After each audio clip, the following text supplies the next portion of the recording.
capacité, qui m'a donné la force d'être là encore ce soir. En deuxième lieu, j'aimerais dire merci à mon père, papa Paulin, bien qu'il n'est pas là, pour la marque de confiance. Également merci à maman Patti. Merci beaucoup maman pour la marque de confiance. Merci au collège des administrateurs pour le choix non contesté. Nous vous disons également merci. Merci à tous les ouvriers pour vos prières et le travail que vous ne cessez de faire dans cette assemblée. Merci à toi aussi qui es là. Merci à toi aussi qui es là. C'est parce que tu es là que nous allons parler ce soir. Merci à toi qui es là. Et je crois que ce soir tu as rendez-vous avec une nouvelle visitation.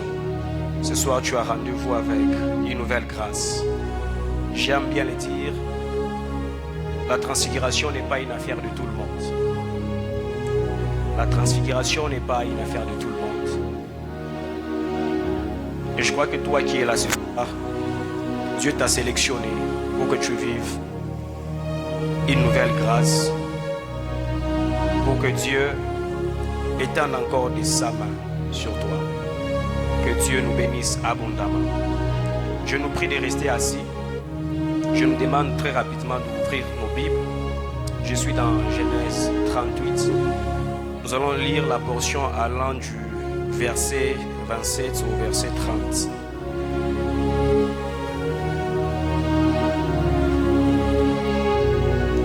Genèse chapitre 38, verset 27 au verset 30.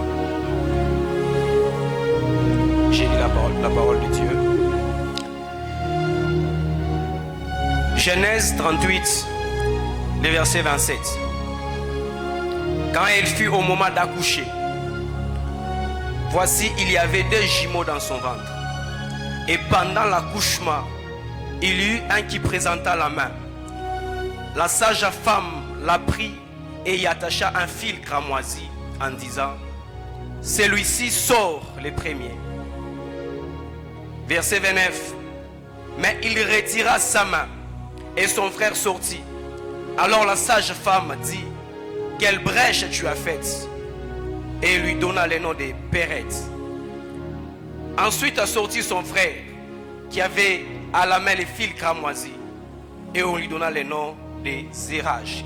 Parole du Seigneur. Que Dieu nous bénisse abondamment. Ce soir, je vais fournir un effort de nous parler sur un thème que j'ai intitulé Pérette. C'est depuis après Beraka que nous sommes en train de parler, que papa est en train de parler autour de cette grande thématique, la consultation de Dieu. Et dans cette thématique, je vais nous parler ce soir des Pérettes. Et l'histoire des Pérettes que nous venons de lire, c'est dans Genèse chapitre 38. Et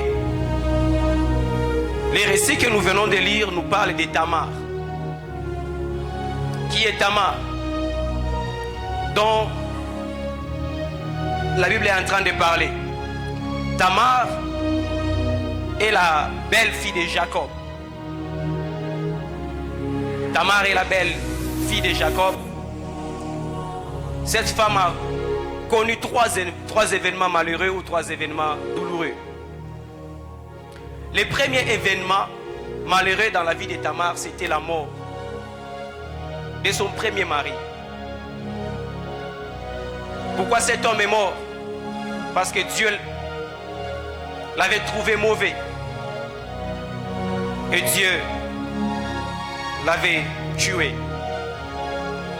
C'était là le premier événement malheureux dans la vie de Tamar. Le deuxième événement malheureux dans la vie de Tamar, c'est la mort de son second mari. Pourquoi celui-ci est mort? Parce qu'il avait refusé de donner la postérité à son frère qui est décédé avant lui. En Israël, il y avait une loi qu'on appelait la loi du Lévira. Cette loi, elle consistait à ce que les jeunes frères qui épousaient la femme de son frère décédé, cette loi obligeait aux jeunes frères de donner la postérité à son frère décédé si celui-ci n'a pas laissé de postérité.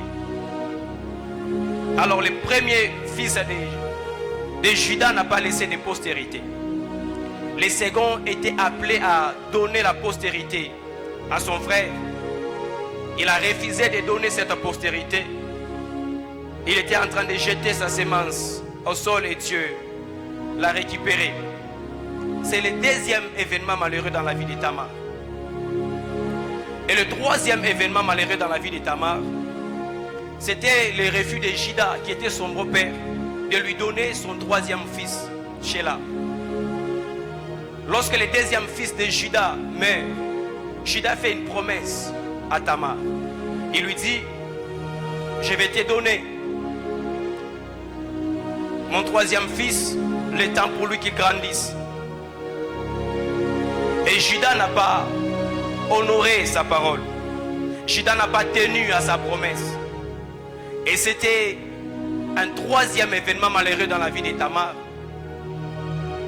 Et c'est l'attitude de Judas, le refus de Judas, qui a poussé Tamar à la prostitution. Tamar est allée se prostituer. Et comme par malheur, elle tombe enceinte. Tamar, comme par malheur, elle tombe enceinte. Et les trois chapitres les trois versets que nous venons de lire sont en train de donner un portrait sur la naissance des deux enfants de Tamar. La Bible dit, lorsque le moment de l'accouchement est venu, il s'est constaté que Tamar avait des jumeaux dans son ventre. Il s'est constaté que Tamar avait des enfants. Mais il y a une scène un peu bizarre qui se passe lors de l'accouchement. C'est qu'il y a un enfant qui sort sa main. Et lorsque la sage-femme voit la main du premier enfant, la Bible dit, il y attacha un fil cramoisi pour dire c'est celui qui va sortir le premier. Bizarre, c'est que cet enfant a retiré sa main. Alors que la sage-femme était en train d'attendre que l'enfant qui avait le fil cramoisi sorte. Malheureusement, ce n'est pas lui qui sort. Elle constate qu'elle est en face d'un autre enfant qui n'avait pas le fil cramoisi. Alors elle s'exclame et elle dit, quelle brèche tu as faite. Et elle donna à l'enfant le nom de Péret. Avant d'aller très loin, j'aimerais parler un peu de la signification du nom de Péret. Péret signifie brèche. Parce que la sage-femme s'est exclamée. Elle a dit, quelle brèche tu as faite. Et elle a donné à cet enfant le nom de Péret. Et donc, Péret signifie brèche. Alors, c'est quoi une brèche? Une brèche, c'est une ouverture. Une brèche est un passage à travers ce qui fait l'obstacle. Je reprends les deux définitions. La brèche est une ouverture. Et la seconde définition, c'est que la brèche est un passage à travers ce qui fait l'obstacle. Le premier verset pour illustrer cela, je suis dans Exode 14. C'est une histoire que nous connaissons. Lorsque Israël est en train de quitter l'Égypte, Israël arrivait à un moment donné, il fait face à un obstacle. Et cet obstacle, c'était la mer Rouge. C'est qu'il n'y avait pas de passage. Il n'y avait pas d'ouverture. Et Israël était coincé. Derrière, il y a Pharaon et l'armée égyptienne qui étaient en train de pourchasser Israël. Et devant, il y avait la mer Rouge. C'était un obstacle. C'était une barrière. Qu'est-ce qui se passe? Dieu a demandé à Moïse, il a donné un ordre à Moïse de frapper son bâton. Lorsque Moïse frappe, il y a un chemin qui se crée. Il y a une ouverture qui se crée. Il y a un passage qui se crée. La mer Rouge qui était un obstacle. Mais lorsque Dieu donne un ordre, la mer Rouge qui était un obstacle est devenue une ouverture. La mer Rouge qui était un obstacle est devenue un passage. Ce soir, avant d'aller loin, j'aimerais dire à quelqu'un, c'est que ma prière ce soir, c'est que Dieu donne un ordre. Je ne sais pas la chose qui est en train de faire obstacle à ta vie. Je ne sais pas la chose qui est en train de t'empêcher à aller de l'avant. Je ne sais pas la chose qui est devant toi comme une barrière. Mais ce que je suis en train de demander ce soir à Dieu, c'est que Dieu donne un ordre afin qu'un passage soit frayé à travers ce qui fait un obstacle. Afin qu'une ouverture soit frayée à travers ce qui est pour toi comme un obstacle. Un deuxième exemple, je suis dans Ésaïe 43, le verset 19. C'est Dieu qui est en train de parler, il dit ceci. Voici, je vais faire une chose nouvelle. Sur le point d'arriver. Ne la connaîtrez-vous pas? Je mettrai un chemin. Je mettrai une brèche. Je mettrai une ouverture dans le désert et des fleuves dans la solitude. Il dit, je suis sur le point de faire quelque chose nouvelle. Ne la connaîtrez-vous pas?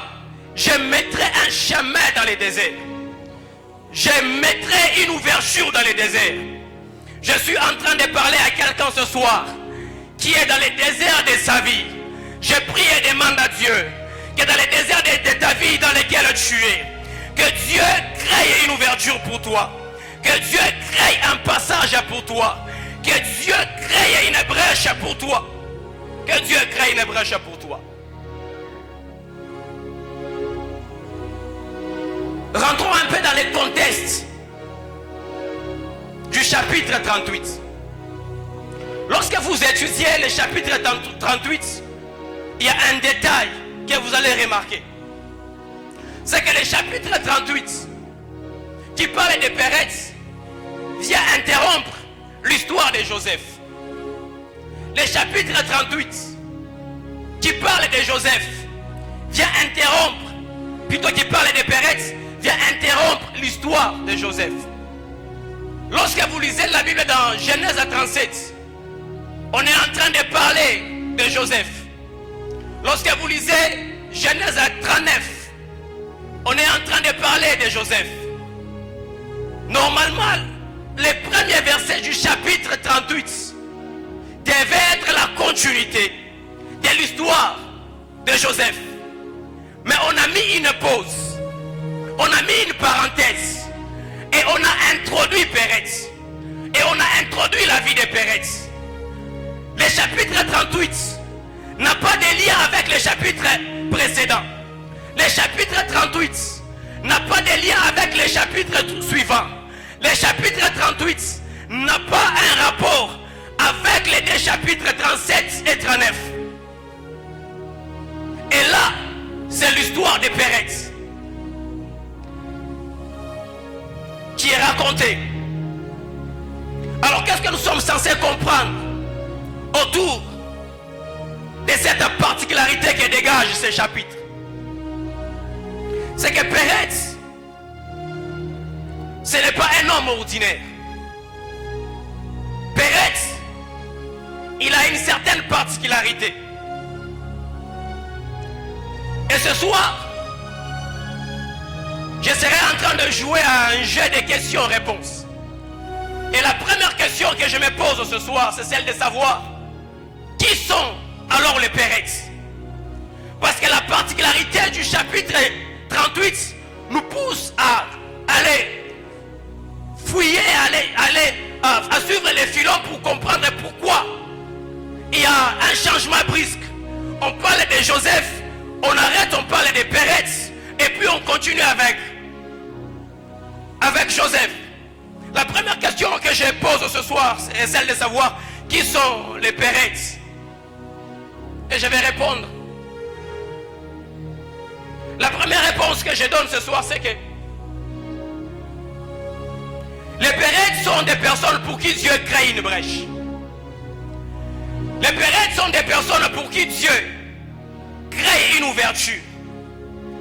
Les Pérettes sont des personnes qui vivent une improvisation divine. Les Pérettes, ce sont des personnes qui n'étaient pas calculées. Les Pérettes, ce sont des personnes qui n'étaient pas au programme. Mais ce sont des personnes pour qui Dieu a pris la résolution de créer une brèche.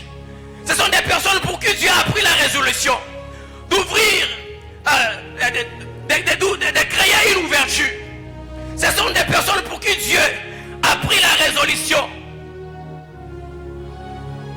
d'improviser. Ce soir, je suis en train de prier que tu fasses partie de la race des Pérettes. Des personnes qui ne dépendent pas des autres. Des personnes pour qui Dieu prend la résolution de créer une brèche. Des personnes pour qui Dieu prend la résolution d'imposer. Pérette n'a aucun lien avec Genèse 37. Il n'a aucun lien avec Genèse 39. Mais c'est une personne que Dieu a pris la résolution d'improviser. C'est quelqu'un pour qui Dieu a pris la résolution de créer une brèche. Ce soir, je suis en train de lever ma main devant le trône de Dieu. Et je suis en train de prier que Dieu crée pour toi une brèche. Je ne sais pas c'est à quoi tu fais face, mais je demande à Dieu que tu vives des ouvertures de Dieu. Je demande à Dieu que tu vives des ouvertures divines. Peut-être que tu as postulé dans une entreprise. Toi, tu n'as pas de couverture. Toi, tu n'as pas quelqu'un qui peut parler pour toi. Ce soir, je suis en train de te dire, tu es de la race des Pérettes. Tu n'as pas d'appui. Tu n'as pas de personnes sur qui tu peux compter. Mais Dieu peut prendre la résolution de créer pour toi une brèche. On parle de Joseph dans Genèse 37. Mais arrivé au chapitre 1er, au chapitre 38, verset 1er, on met une pause pour parler des Pérettes. Je suis en train de dire à quelqu'un ceci ce soir. L'année passée, on a parlé des mariages des autres. L'année passée, les autres ont témoigné de la fidélité de Dieu. L'année passée, les autres ont témoigné de la maternité que Dieu leur avait accordée. Je suis en train de t'annoncer ce soir une chose. 2023, on est en train de mettre une pause. Et toi, on est en train de t'introduire. 2023, on est censé mettre une pause. Et Dieu est en train de te lancer. Pérette, on ne parlait pas de lui au verset précédent. Mais nous, on a mis une pause pour l'introduire. Je suis en train de dire à quelqu'un, tu es en train de vivre dans ta vie une pause divine. Tu as parlé des mariages des autres l'année passée. Cette année, c'est de ton mariage dont on va parler. Tu as parlé de la vie professionnelle des autres l'année passée. Cette année, ça sera ta vie professionnelle. Parce que Dieu va prendre la résolution de mettre pause. 2023, c'est une brèche pour toi. 2023, c'est une ouverture pour toi. Avant qu'on arrive au chapitre 39, on doit d'abord parler du chapitre 38. Je suis en train de dire à quelqu'un ce soir, avant qu'on parle des autres, il y a une parenthèse qui est en train de s'ouvrir. On va d'abord parler de toi. On va d'abord te célébrer toi. On va d'abord t'acclamer toi. Et la parenthèse sera fermée. Qui sont des Pérettes? Ce sont des personnes pour qui Dieu crée une brèche. Ce sont des personnes pour qui Dieu crée une ouverture. Il dépend des personnes. Il n'a pas quelqu'un sur qui il peut compter. Il n'a pas un homme placé, quelqu'un qui peut parler favorablement pour lui pour qu'il commence à travailler. Je ne sais pas combien de temps tu es au chômage. Je ne sais pas depuis quand tu as quitté l'université. Tu es en train de déposer des demandes d'emploi ça et là. Tu es en train de rédiger des demandes d'emploi. Tu déposes des CV ça et là. Jusqu'à là, il n'y a pas de réponse. Ce soir, je suis en train de dire à Dieu qu'il ouvre pour toi une brèche. Qu'il ouvre pour toi une brèche. Parce que tu n'as personne. Alors que Dieu lui-même ouvre pour toi une brèche. Que tu vives l'improvisation divine. Je suis dans Marc 5. Jairus se présente devant Jésus. Et il a un problème, il a une inquiétude. Jairus est en train de dire à Jésus, est-ce que tu ne peux pas venir dans ma maison? Parce que ma fille est à l'extrémité. Ma fille est mourante. Jésus accepte la demande de Jairus. Il dit à Jairus, je vais descendre dans ta maison. Alors que Jésus est en train de prendre la direction de la maison de Jairus, il y a quelque chose de bizarre qui se passe. Jésus dans sa tête, il y a Jairus, mais il y a la femme de la peur de descendre avant que Jésus n'arrive chez Jairus. Cette femme a fait irruption. Cette femme est arrivée. Je suis en train de dire à quelqu'un, de la même manière que cette femme qui n'était pas au programme est entrée en scène, cette année toi aussi tu vas entrer en scène. Jésus a traité avec Jairus, mais sur le chemin avant d'arriver, la femme à la peur de descendre est sortie. Elle a reçu sa visitation avant Jairus. Je suis en train de dire à quelqu'un, ce n'est pas un problème, même si mon voisin a déjà son projet, son agenda pour 2023, ce n'est pas un problème. Je n'ai pas d'agenda, je ne suis pas au programme, mais je suis en train de compter sur Dieu. Avant qu'il arrive chez toi, il va me créer une brèche et je serai visité. La femme à la peur de descendre a été visitée avant que Jésus n'arrive chez Jairus. Il y a une particularité dans cet événement, c'est que la femme a souffert pendant 12 ans. La fille de Jairus a aussi 12 ans. Lorsque vous lisez la Bible dans Galates 4, Paul nous donne un détail important concernant la femme. La femme en Israël, ou la femme selon la Bible, la femme est une alliance. La femme dans la Bible est une alliance. Mais cette femme qui était âgée, qui est la fille de Jairus, a souffert avec sa maladie pendant 12 ans. Cette petite fille avait aussi 12 ans. Oh, la Bible dit dans Galates que les femmes sont l'image d'une alliance. C'est que la femme à la peur de sang, c'est une alliance que j'appelle ancienne alliance, avec le chiffre 12, les 12 enfants de Jacob. La fille à la fille de Jairus, c'est aussi une alliance que j'appelle la nouvelle alliance, avec les 12 apôtres. Mais avant qu'on parle de la nouvelle alliance, l'ancienne alliance doit être liquidée. Parce que Jésus dit, je suis venu accomplir la loi. C'est que cette femme était l'image de la loi. Et Jésus avait accompli la loi ces jours-là dans sa vie. Je suis en train de dire à quelqu'un, Jésus est en train d'aller quelque part. Mais avant qu'il n'arrive là, il va accomplir quelque chose dans ta vie. Il va faire quelque chose dans ta vie. Il va créer une brèche et tu seras visité. Que quelqu'un me dise Amen. Et si je dois toucher rapidement aux événements qui touchent à la fin du temps, j'aimerais nous dire que le voyage de Jésus vers la maison de Jairus, c'est que c'est Jésus, le retour de Jésus vers Israël. Mais avant qu'il arrive vers Israël, il y a les nations qui ont reçu la grâce. Les nations ont été visitées. Et cette femme, c'est le symbole également des nations. Avant que Christ n'arrive, les nations ont été visitées avant. Toujours dans cette première réponse, je nous amène dans 2 Samuel 6. David prend la résolution d'aller récupérer l'arche qui était chez les Philistins. Et l'arche devait monter en Israël. Mais il y a aussi une chose bizarre qui se passe. L'arche, alors qu'il était en train de quitter chez les Philistins vers Israël, la Bible dit l'arche s'est penchée. Alors que l'arche s'est penchée, il y a Uza qui a étendu de sa main, cherchant à sauver l'arche. La Bible dit il a été frappé par Dieu et il est mort là. Et David a paniqué. David a été pris par la peur. David a refusé que l'arche continue le cours normal. David a dit qu'on cherche à quelqu'un chez qui l'arche pouvait rester. Et c'est comme ça qu'on a trouvé Obed-Edom. C'est que lorsque David prend la résolution d'aller chercher l'arche, il n'a jamais calculé Obed-Edom. Obed-Edom n'a jamais été dans l'agenda de David. Mais lorsque Dieu décide d'entrer en mouvement, Uza est frappé. L'arche qui était censé continuer sa marche normale, l'arche a pris la direction de la maison d'Obed-Edom. Je suis en train de dire à quelqu'un, cette année tu vas vivre des visitations bizarres. Cette année tu vas vivre des visitations bizarres. Comme Obed-Edom, je ne sais pas ce qu'il était en train de faire ce jour-là, mais il a vu l'arche venir dans sa maison. Je suis en train de dire à quelqu'un, que Dieu te surprenne cette année, que Dieu te visite cette année. Et l'arche est allée dans la maison d'Obed-Edom. Obed-Edom signifie adorateur de l'éternel.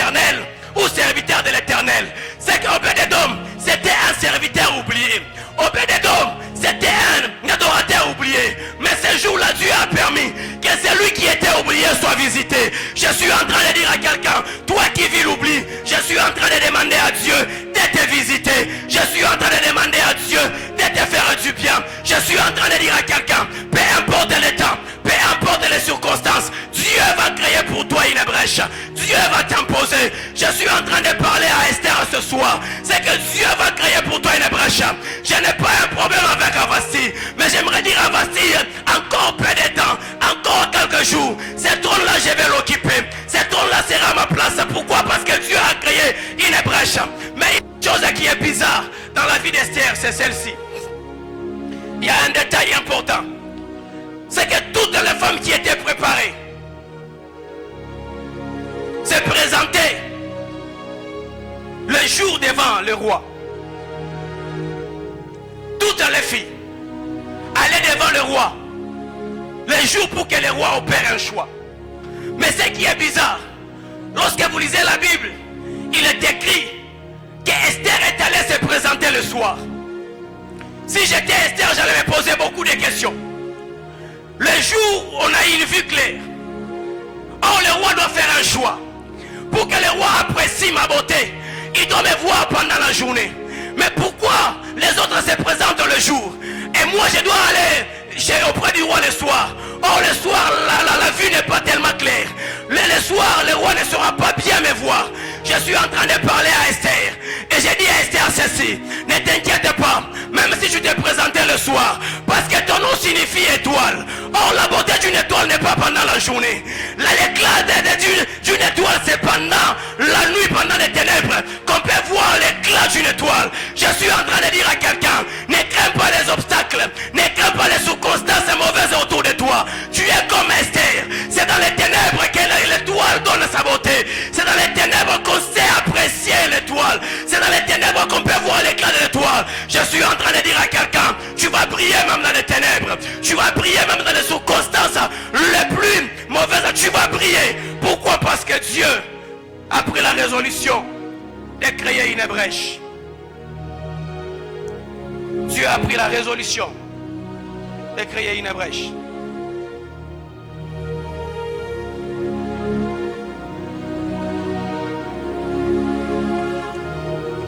La deuxième réponse. Qui sont les pérettes? Les pérettes, ce sont les gens qui vivent l'intervention divine. Les pérettes, ce sont les gens qui vivent l'intervention divine. Lorsque vous lisez la Bible autour de l'accouchement de ces deux enfants, la Bible dit, lorsque Zérach sort sa main, la sage femme a attaché un fil cramoisi. Et la femme a pronostiqué sur cet enfant. La femme lui a dit, c'est toi qui vas sortir le premier. Mais lorsque l'enfant sort, elle se rend compte que ce n'est plus l'enfant qui avait un fil cramoisi, mais c'est un autre enfant qui sort. C'est que les Zérach sont les gens qui ont un pronostic favorable. Les Zérach sont des gens qui ont un avantage. Péret, tu n'as pas un avantage. Péret, tout le monde pronostique négativement sur lui. Mais Péret, ce que j'aime, c'est qu'il est appelé à vivre l'intervention divine. Je suis en train de dire à quelqu'un, tu es comme Péret. Tu n'as pas un avantage. Tu n'as pas un fil à cramoisi. Mais Dieu va intervenir. Et tu vas vivre la visitation divine. Dieu va intervenir. Et les gens autour de toi seront étonnés. Les Pérettes, ça va créer l'étonnement. Lorsque le Pérette sort, la sage femme s'exclame. Elle dit, quelle brèche tu as faite? C'est qu'elle voulait dire autrement à Pérette ceci. Je ne m'attendais pas à toi. Mais comment tu as fait pour être ici? Je suis en train de dire à quelqu'un, cette année les gens vont se poser des questions. Les gens vont dire, on ne s'attendait pas à toi. On s'attendait à tout le monde sauf à toi. Mais comment tu as fait pour être ici? Comment tu as fait? Toi tu n'avais pas un avantage. Lui Zérach avait un fil cramoisi. Pérette n'a pas un fil cramoisi. Mais parce que l'intervention de Dieu est arrivée, Pérette est sortie. Elle s'est exclamée, comment tu as fait? Comment tu as fait pour arriver ici? Comment tu as fait pour être là? Comment tu as fait pour être là?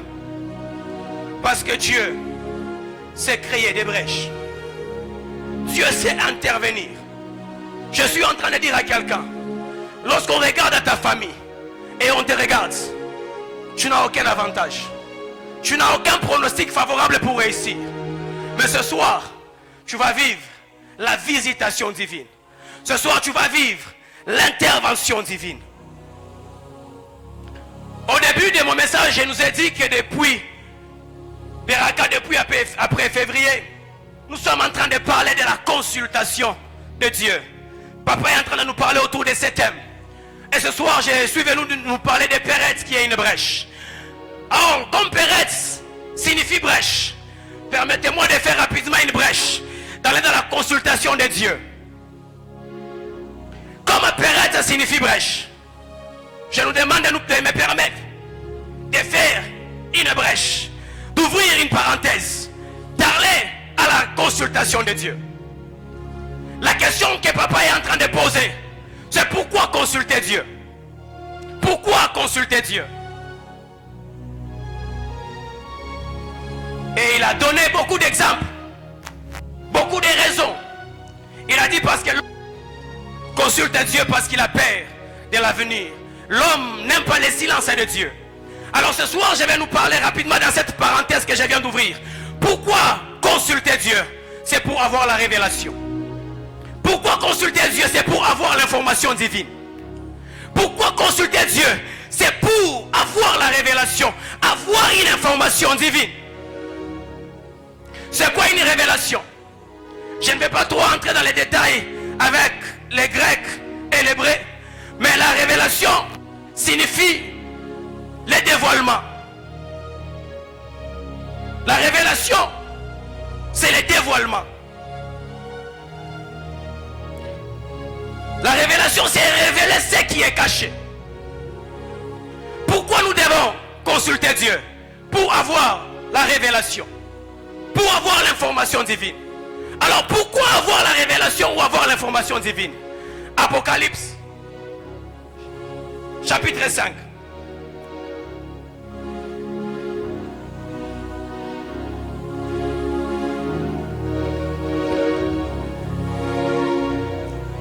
Apocalypse chapitre 5. Jean est en train de parler. Puis j'ai vu dans la main droite de celui qui était assis sur le trône un livre écrit en dedans et en dehors, scellé de 7 sceaux. Et j'ai vu un ange puissant qui criait d'une voix forte, qui est digne d'ouvrir les livres et de rompre les sceaux. Et personne dans le ciel, ni sur la terre, ni sous la terre, ne put ouvrir les livres, ni les regarder. Les versets 4. Je plairai beaucoup de ce que personne ne fut trouvé digne d'ouvrir les livres, ni de les regarder. Pourquoi consulter Dieu? C'est pour avoir la révélation. Apocalypse chapitre 5. Jean est en train de parler d'une situation qui se passe au ciel.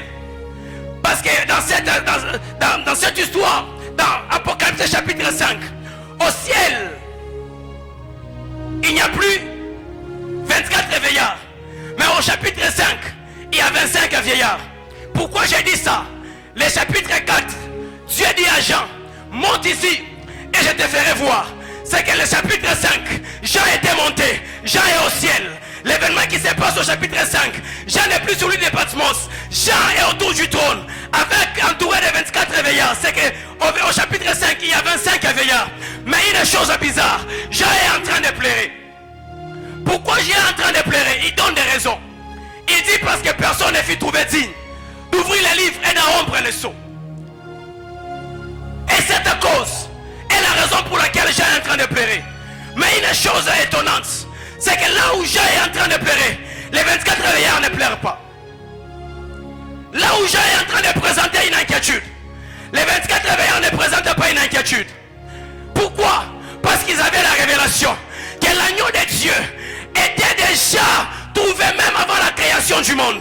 Ils avaient la révélation que Jésus était la solution, qui était déjà trouvé pour le problème du péché. Ils avaient l'information, ils avaient la révélation. Jean est en train de pleurer parce que lui vient de la terre. Il manque la révélation, il manque l'information. Mais les 24 veillards, ils ont la révélation. Ils ne sont pas en train de pleurer. Je suis en train de dire à quelqu'un, consulte Dieu, parce que tu as besoin de la révélation. La révélation de Dieu, ou l'information divine, te donne donne à avoir une attitude contraire à l'attitude des autres. La révélation divine te donne à avoir un comportement, te donne à avoir un caractère contraire au caractère des autres. Là où Jean est en train de pleurer, les autres ne pleurent pas. Pourquoi? Parce qu'ils avaient la révélation, parce qu'ils avaient l'information. Jean lui pleure parce qu'il lui manque à la révélation. Je suis en train de prier et de demander à Dieu qu'à dater de maintenant, que tu sois victime de révélations divines, que ça vienne dans tous les sens, que ça vienne de tous les côtés. Dans la parole de Dieu, que tu aies la révélation. Dans ton sommeil, que tu aies la révélation. Dans un culte, tu aies la révélation. Dans tes moments personnels de prière, que tu aies la révélation. La révélation te donne à avoir une attitude assurante, avoir une attitude positive. Alors que Jésus est avec les disciples, la Bible a dit, ils étaient dans la barque et le vent s'est levé. La tempête est venue. Jésus était calme. Pourquoi? Parce qu'il avait il avait la révélation. C'était quoi la révélation? Jésus savait une chose, que sa mort c'était à la croix. Il ne mourrait jamais par la noyade. C'est pourquoi lui était en train de dormir. C'est qu'il était en train de se dire en lui-même, peu importe le vent, peu importe la tempête, ma mort c'est à la croix. Ma mort ce n'est pas par noyade. Il avait la révélation, c'est pourquoi il était en train de dormir. Je suis en train de dire à quelqu'un que Dieu te donne la révélation, que Dieu te donne l'information, alors que les gens seront en train de te lamenter. Toi tu ne vas pas te lamenter parce que tu auras la révélation, parce que tu auras la révélation. Lorsque nous sommes dans l'histoire de Ruth et Orpa, la Bible dit, lorsqu'elles sont renvoyées par Naomi, Orpa a pris la décision de partir. Orpa a pris la décision de partir. Mais Ruth plutôt est restée là. Logiquement, Orpa a raison. Logiquement, Orpa a raison. Pourquoi il a raison? Parce que Naomi n'a plus rien à donner. Naomi n'a plus les richesses qu'elle avait. Naomi n'a plus les enfants. Même la loi du Lévirat ne peut pas s'appliquer. Parce qu'elle même dit, je suis déjà vieille. C'est que logiquement, Orpa a raison de partir. Mais dans la révélation, Orpa a tort. Dans la révélation, Ruth a raison. Très souvent, lorsque vous avez la révélation peut vous amener dans un courant contraire à la logique. Les gens autour de vous peuvent vous condamner. Les gens autour de vous peuvent vous critiquer. Ils vous diront, vous n'êtes pas dans la logique. Tu es Orpa, tu as raison. Mais dans la révélation, c'est Ruth qui a raison. Je suis en train de dire à quelqu'un, avec la révélation, il arrivera des fois que tu prennes des décisions qui sembleront être impopulaires. Il arrivera des fois que tu agisses. Aux yeux des hommes, ça sera illogique. Mais parce que toi, tu as la révélation, Dieu te fera beaucoup de bien. Lorsque Lot et Abraham doivent se séparer, Lot, il regarde devant lui, il voit une verdure, il choisit d'aller là-bas. Dans la logique ou dans la raison, Lot a intérêt. Pourquoi? Parce que Lot a un troupeau. Et quand il regarde la verdure, c'est déjà la provision pour les troupeaux qu'il a. Mais dans la révélation, il a tort. Dans la révélation, là où il est en train de partir, il y a un danger, c'est un piège. Je suis en train de dire à quelqu'un, la révélation va te faire échapper au piège de l'ennemi. La révélation te fera échapper au piège de l'ennemi. C'est pourquoi ce soir j'ai pris que Dieu te donne de la révélation. Que Dieu te donne de la révélation. La consultation de Dieu. Je vais un peu poser une question contraire à ce thème. Certes, nous sommes en train de parler de la consultation de Dieu. Pourquoi consulter Dieu? Plusieurs raisons nous ont été données. Mais il y a certainement quelqu'un qui se pose une question. Et c'est quoi cette question? C'est celle de savoir. Moi j'ai consulté Dieu. Dans l'histoire dans laquelle je suis, j'avais consulté Dieu. Dans cette affaire, j'avais consulté Dieu. Mais pourquoi je suis en train de jouer? Ça, c'est une question que certaines personnes se posent certainement. Nous consultons Dieu pour ne pas tomber dans un piège. Mais tu es dans un domaine dans lequel tu es en train d'échouer. Pourtant tu avais consulté Dieu. Pourtant Dieu t'avait donné les signes que c'était la bonne personne. Pourtant Dieu t'avait donné les signes que c'était un mois où tu allais réussir. Pourtant Dieu t'avait donné des signes que 2022 ne passera pas sans que tu n'atteignes le sommet. Mais nous sommes en 2023. Tu es en train de vivre les statu quo. Tu te poses des questions. Oui, nous parlons de la consultation de Dieu. Moi, j'avais consulté Dieu. Pourquoi je suis en train d'échouer? Pourquoi je suis en train d'échouer? Genèse 25, le verset 22. Dans Genèse 25, le verset 22, la Bible dit Rebecca a des enfants dans son sein.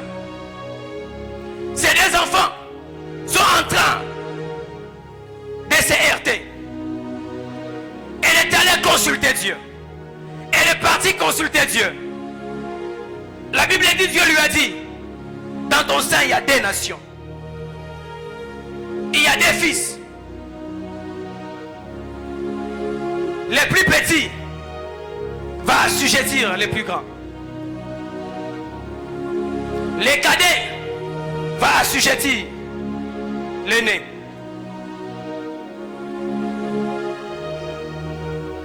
Mais dans Genèse chapitre 27, à partir du verset 4, il y a quelque chose de bizarre qui est sur le point de se produire. Isaac appelle Ésaü. Il lui dit, fais-moi aimer comme j'aime. Et puis je vais te bénir. Fais aimer comme j'aime. Et puis je vais te bénir. C'est là que Rebecca entre en jeu. Rebecca entend la conversation. Et Rebecca s'est dit quelque chose de contraire sur le point d'arriver. C'est que lorsque Rebecca entend les paroles d'Isaac, elle s'est dit certainement une chose. Dieu ne m'avait pas dit ça. C'est que le plus petit doit assujettir l'aîné. Mais ce qui est sur le point d'arriver, c'est le contraire de ce qui est sur le point de se passer. La Bible dit, elle a appelé Jacob. Et lui a dit, va derrière la maison. Trouve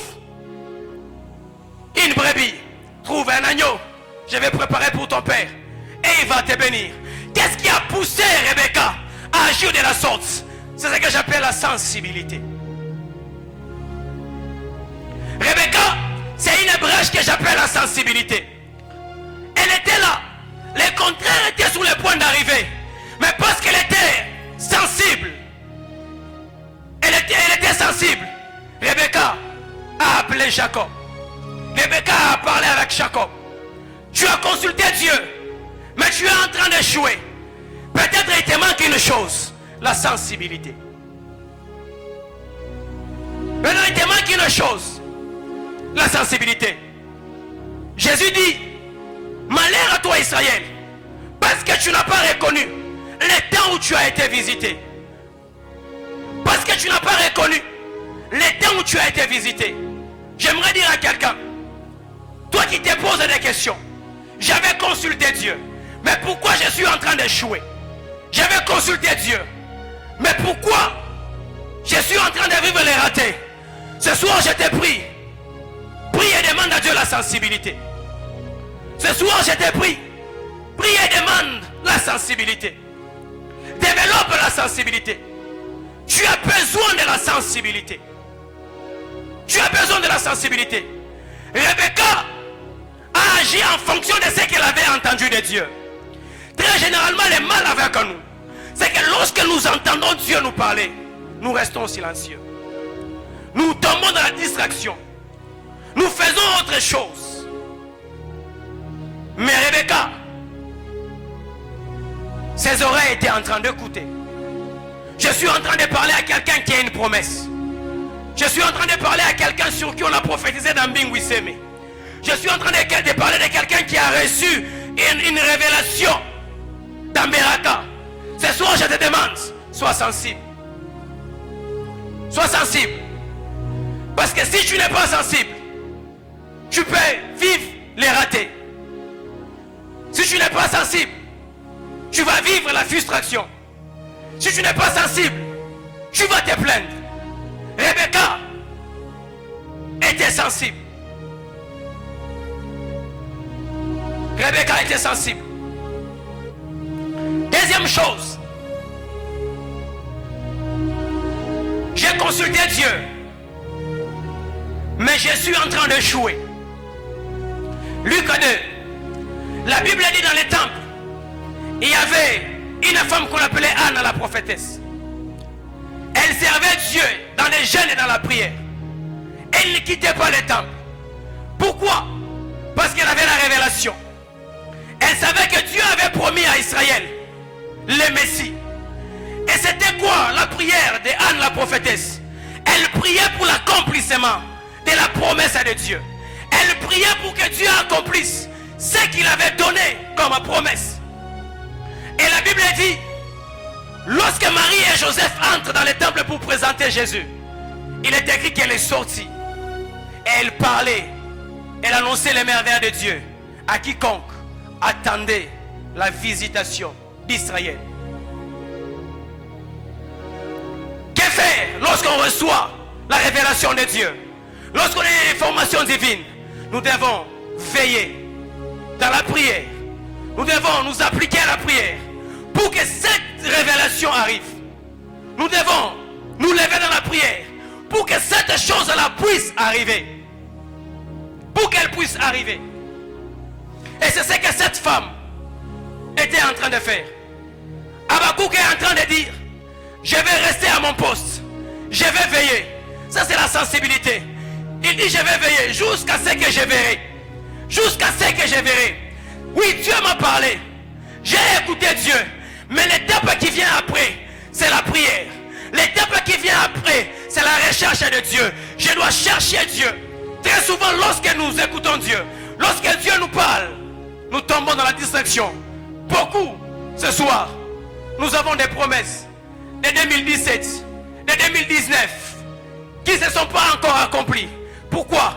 Parce que nous sommes dans la distraction et nous voulons que ces choses-là arrivent d'elles-mêmes. J'aimerais dire à quelqu'un, il y a des bénédictions que j'ai appelées les bénédictions du type Jonas. Il y a des bénédictions que j'ai appelées les bénédictions du type Jonas. Jonas, c'est un type de bénédiction têtue. Lorsque Dieu parle à Jonas, il dit à Jonas, ça va à Ninive. Jonas s'organise pour prendre la direction de Tarsis. Jonas a l'information. Jonas a la directive qu'il doit aller à Ninive. Mais Jonas prend la direction de Tarsis. Ce soir, je suis en train de prier parce que Dieu est le faiseur des brèches. De la même manière que Jonas était en train de fuir, Ninive attendait Jonas. Mais Jonas avait pris notre direction. Les poissons étaient une brèche que Dieu avait mis sous le chemin de Jonas pour que Jonas se retrouve là où on l'attendait.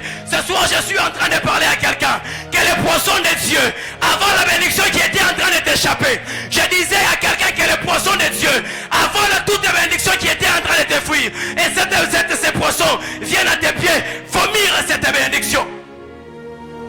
Jonas a pris la direction de Tarsis, mais les poissons l'ont récupéré. Ce soir, je suis en train de prier que les poissons de Dieu entrent en jeu. S'il y a des choses qui étaient censées arriver dans ta vie depuis l'année passée, mais jusque-là, ces choses ne sont pas encore là. Ce soir, je suis en train de t'annoncer que tu vas vivre un miracle de Dieu. Parce que les poissons de Dieu vont faire quelque chose. Il va faire un travail. S'il y a une opportunité qui t'avait échappé, ce soir, je suis en train de prier. Cette opportunité, avant qu'on atteigne le mois prochain, cette opportunité va revenir. Je suis en train de dire à quelqu'un, s'il y a une bénédiction qui était en train de te fuir, avant que le mois ne finisse, tu vas vivre cette bénédiction. Parce que les poissons de Dieu vont entrer en jeu. Ce soir, j'aimerais parler à toutes les personnes qui avaient la révélation, qui avaient devant elles des opportunités, qui voyaient devant elles des grâces. Et de la même manière que tu voyais ces choses, d'un coup tu as vu ces choses commencer à partir. Ce soir, je suis en train de te dire, Dieu est en train d'entrer en mouvement. Les poissons de Dieu vont faire un travail. Les poissons de Dieu vont faire un travail. Les poissons de Dieu vont faire un travail. Je disais à quelqu'un, les poissons de Dieu vont faire un travail. Il y a des choses qui étaient en train de te fuir. Ces choses, tu vas vivre, tu vas les vivre ce soir. Il y a quelqu'un, tu devais vivre une promotion au travail depuis longtemps. Mais tu as vu la promotion venir. Tu savais que c'était ta promotion. Mais tu as vu la promotion prendre la direction de quelqu'un d'autre. Ce soir, je suis en train de prier. Je demande à Dieu que cette promotion qui était en train de t'échapper, qu'elle commence à revenir vers toi. Je suis en train de prier que cette bénédiction qui était en train de t'échapper, qu'elle commence à revenir vers toi. J'aimerais parler à quelqu'un ce soir. On t'avait dit que c'est cet homme qui va t'épouser. Toi-même, tu avais fait des rêves. Tu avais eu des songes. Tu avais demandé des signes et Dieu te les avait donnés. Mais tu as entendu que cet homme est en train de prendre une autre direction. Ce soir, je suis en train de prier. Ce soir, je suis en train de demander à Dieu que le poisson de Dieu entre en jeu, que le poisson de Dieu entre en mouvement. Je suis en train de dire à quelqu'un, tu étais en train de travailler sur une affaire. Tu savais très bien que c'était là ta bénédiction. Mais d'un coup, tu as vu cette affaire commencer à prendre une autre directive. Ce soir, je suis en train de commander au poisson de Dieu de venir dans ta direction. Je demande au poisson de Dieu de venir vers toi. Je suis en train de dire à quelqu'un, toi tu n'es pas n'importe qui. Depuis très longtemps tu avais rendez-vous avec les sommets. Mais l'ennemi s'est levé pour te combattre. Jusque là tu vis les sur place. Ta vie n'est pas en train de percer. Mais je demande à Dieu que le poisson de Dieu avale ta percée. Avale ta percée. Et cette bénédiction va être vomi à tes pieds. Je suis en train de prier et j'ai demandé à Dieu. Je ne sais pas pourquoi tu as prié. Tu as demandé à Dieu qu'il ouvre une grâce en toi. Tu es allé à la montagne. Tu as gêné. Mais la grâce n'est pas venue. Parce qu'elle était en train de s'échapper. Je suis en train de prier cette soirée que le poisson de Dieu avale cette grâce. Et que le poisson qui était de Jonas qui était en direction de Tarsis commence à retourner. Ce soir j'aimerais parler à quelqu'un. Des gens sur qui Dieu avait dit 2022 ne va pas passer. Je vais vous bénir. Mais nous sommes en 2023. Tu n'as pas vu la bénédiction de Dieu. Je suis en train de dire à quelqu'un. Je suis en train de dire à quelqu'un que le poisson de Dieu récupère des choses qui étaient censées arriver en 2022. Que le poisson de Dieu récupère des choses qui étaient censées arriver en 2022 mais qui n'étaient pas arrivées. Je suis en train de lever ma main, m'appuyant sur l'autel de mon Père. J'ai prié et demande ce soir que les choses qui étaient censées arriver mais qui n'étaient pas arrivées, que ces choses-là commencent à arriver au nom puissant de Jésus. Que ces choses-là commencent à arriver au nom puissant de Jésus. Si tu fais face à une bénédiction du type Jonas, je demande au poisson de Dieu de prendre cette bénédiction et de la déposer. J'aimerais dire à quelqu'un, tu as travaillé avec quelqu'un sur une affaire, tu as travaillé sur un projet, tu t'attendais à beaucoup de choses, mais d'un coup on t'a dit, on a pris quelqu'un d'autre à ta place. Du coup on a dit, oh, ce n'est pas toi qui vas travailler. Tu as même passé l'interview, mais on t'a dit, on a pris quelqu'un d'autre. Ce soir je suis en train de parler, m'appuyant sur l'autel de mon Père. Je demande à Dieu que toute opportunité qui t'avait échappé prenne ta direction. Toute opportunité qui t'avait échappé prenne ta direction. C'est que Ninive attendait quelque chose. Ninive attendait Jonas. Mais Jonas s'est organisé pour prendre une autre directive. Jonas s'est organisé pour ne pas aller à Ninive. Il y a des bénédictions qui se sont organisées pour ne pas venir vers toi. Il y a des opportunités qui se sont organisées pour que toi tu ne les vives pas. Mais ce soir j'aimerais dire à quelqu'un, il y a quelque chose de bizarre que tu vas voir. Il y a quelque chose de bizarre qui va se passer. Je suis en train de dire à quelqu'un, en quittant ces cultes, ton téléphone va sonner. Là où on t'avait disqualifié, tu savais que c'était la chose. On va t'appeler, on va te récupérer. Je suis en train de dire à quelqu'un, la bénédiction qui était partie, elle va rentrer. Je suis en train de dire à quelqu'un, toutes les personnes qui ont un retard de la vie, toutes les personnes qui sont en train de vivre un retard, tu étais convaincu que c'était ta saison et la saison était passée. Tu étais convaincu que c'était ton temps, mais le temps était passé. Tu t'avais dit, alors que tu étais jeune, il t'a dit, toi à tel âge, je ferai telle chose. Tu as déjà dépassé l'âge. Et je te pose des questions. Tu es en train de dire à Dieu, n'est-ce pas toi qui m'avais dit, n'est-ce pas toi qui m'avais promis? Mais ce soir je suis en train de prier. Ce soir je suis en train de demander à Dieu.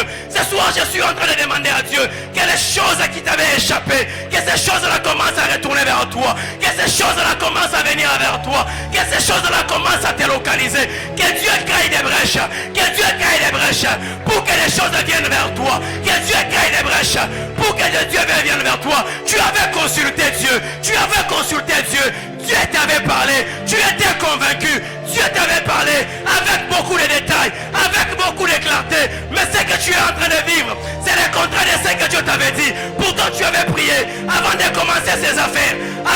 commencé ce business, tu avais prié, tu étais convaincu, Dieu t'avait dit, mais ce que tu es en train de vivre, c'est l'échec. Que le poisson de Dieu entre en jeu, que le poisson de Dieu entre en jeu, que le poisson de Dieu entre en jeu, que le poisson de Dieu entre en jeu. Tu es en train de te gêner. À cet âge, je suis encore chez mes parents. À cet âge, je suis encore chez moi. Oh, les gens de mon âge sont en train d'émerger. Oh, les gens de mon âge sont en train de percer. Qu'est-ce qui est en train de m'arriver? Pourtant, j'ai une promesse.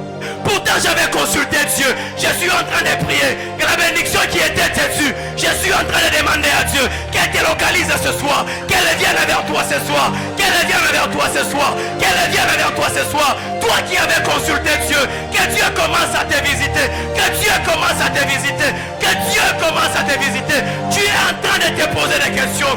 Où est le Dieu pour qui je cherche? Je gêne. Où est le Dieu pour qui j'ai tout abandonné? N'est-ce pas, il m'avait promis que c'était ma saison. Qu'est-ce qui est en train de m'arriver? Qu'est-ce qui ne va pas? Je suis en train de dire à Dieu, je vois ce soir dans la salle, il y a une onction de Dieu qui est en train de venir sur toi. Tu as prié pour que Dieu ouvre ta grâce ministérielle. Tu as gêné, on t'a imposé des mains, mais la grâce ne voulait pas venir. Cette soirée, je viens t'annoncer que le poisson de Dieu est en mouvement, que le poisson de Dieu est en mouvement, que le poisson de Dieu est en mouvement. Jonas qui partait vers Tarsis, il va rentrer à Ninive. Jonas qui partait vers Tarsis, il va rentrer à Ninive. Berger John, Dieu va te faire beaucoup de bien. Il y a beaucoup d'opportunités qui étaient en train de t'échapper. Il y a beaucoup d'opportunités que tu n'arrivais pas à saisir. Mais ce soir, le Dieu de la Bible, ce soir, le Dieu qui va tout le monde, Dieu va te visiter. Il y a des opportunités que tu avais perdues du haut de cet hôtel. Je vois ces opportunités-là venir vers toi. Je vois ces choses-là venir entre tes mains. Je suis en train de dire à quelqu'un, le poisson de Dieu est en mouvement. Le poisson de Dieu est en mouvement. Je ne sais pas la chose que tu attends depuis longtemps. Je ne sais pas la chose que tu attends depuis longtemps. La chose est déjà libérée par Dieu. La chose est déjà libérée par Dieu. Mais la chose a pris notre direction. La chose a pris notre direction. Que cette chose te localise. Que cette chose change de direction. Que cette chose revienne vers toi. Comme Pérette. Que Dieu crée une brèche. Que comme Pérette. Que Dieu crée une brèche. Comme Pérette. Que Dieu crée une brèche. Toi qui vivais les retards. Parce que la bénédiction tardait. Ce soir il y a le poisson de Dieu. Ce soir il y a le poisson de Dieu. Toi qui vivais un retard. Tu vis un retard dans ta vie. Tu n'arrives pas à comprendre. Pourquoi moi je n'avance pas? Pourquoi moi je n'avance pas? Pourquoi moi je ne perçais pas? Pourquoi c'est le statu quo? Ta bénédiction est libérée par Dieu depuis longtemps. Ta bénédiction est libérée par Dieu. Mais c'est une bénédiction dessus. C'est une bénédiction dessus. Mais ce soir, mais ce soir, il y a quelque chose qui est en train de venir. Il y a quelque chose qui est en train de venir. Il y a quelque chose qui est en train de venir. Je suis en train de parler à une femme ce soir. Tu as pleuré parce que la chose a tardé. Tu as pleuré parce que tu ne perçais pas. Tu vas pleurer, mais tu continueras à pleurer. Mais tes plaies, tes larmes seront des larmes de joie. Tes larmes seront des larmes de joie. Tu étais en train de pleurer parce que la maternité tardait. Tu étais en train de pleurer parce que la maternité tardait. Parce qu'il y a le poisson de Dieu ce soir. Parce qu'il y a le poisson de Dieu ce soir. Ta maternité est en train de venir. Ta maternité est en train de venir. Je suis en train de voir dans la salle beaucoup de bonnes nouvelles nous parvenir. Je vois comme plusieurs enveloppes descendre dans cette salle. Dieu est en train de me dire. Dieu est en train de me dire. Il y a des gens qui vont vivre des bonnes nouvelles. Il y a des gens qui vont vivre des bonnes nouvelles. Pas demain, déjà ce soir. Ce soir vous allez vivre des bonnes nouvelles. Ce soir vous allez vivre des bonnes nouvelles. Ce soir vous allez vivre des bonnes nouvelles. Parce que les faiseurs des brèches, les faiseurs des brèches est en mouvement. Les faiseurs des brèches est en mouvement. Les faiseurs des brèches est en mouvement. Parce que les faiseurs des brèches est en mouvement. Parce que les faiseurs des brèches, l'eau paria l'orecla. Libre tayamazu karaba shataraba. L'eau paria libre katayamazu taraba. Regagaya sutelemaze kayabosha. Etalia zotelebre katayabasha. Lute yabashande kerabasa talaba. Lotarabashande ketalaba. Losiketalabasha. Tu auras la révélation de Dieu. Tu auras l'information divine. Tu auras l'information divine. Parce que Dieu va faire quelque chose. Parce que Dieu va faire quelque chose. Dieu va créer des brèches. Dieu va créer des brèches. Dieu va créer des brèches. Dieu va créer des brèches. Ce qui était en train de t'échapper, sera en train de venir. Ce qui était en train de t'échapper sera en train de te revenir. Dieu va faire ces choses. Dieu va faire ces choses. Dieu va faire ces choses. Dieu va faire ces choses. L'arche est allé chez les Philistins. Mais la demeure de l'arche n'est pas chez les Philistins. La demeure de l'arche c'est en Israël. Si l'arche est partie, c'était pour un temps. Si tu as perdu l'opportunité, c'était pour un temps. Cette année, les choses que tu avais perdues, les opportunités qui t'avaient échappé, les poissons des yeux, et un mouvement. C'est une soirée de rattrapage. C'est une soirée de rattrapage. C'est une soirée de rattrapage. Jonas doit aller à Ninive. Jonas doit retourner à Ninive. Jonas doit retourner à Ninive. Jonas doit retourner à Ninive. Parce que Ninive attend Jonas. Ninive attend son Jonas. Ninive attend son Jonas. Est-ce que tu peux prier? Est-ce que tu peux prier? Demande à Dieu. Tu avais consulté Dieu. Tu t'étais engagé parce que Dieu avait parlé. Mais pourquoi tu es en train d'échouer? Tu as commencé ce business parce que Dieu avait parlé. Tu es dans cette profession parce que Dieu avait parlé. Mais pourquoi tu connais des blocages? Pourquoi tu vis des blocages? Pourtant c'est Dieu qui avait parlé. Les poissons de Dieu. Les poissons de Dieu. Les poissons de Dieu. Et un mouvement. Les poissons de Dieu et un mouvement. Les poissons de Dieu et un mouvement. Tu as commencé avec Dieu. Il t'a dit, tu es mon serviteur. Je serai avec toi.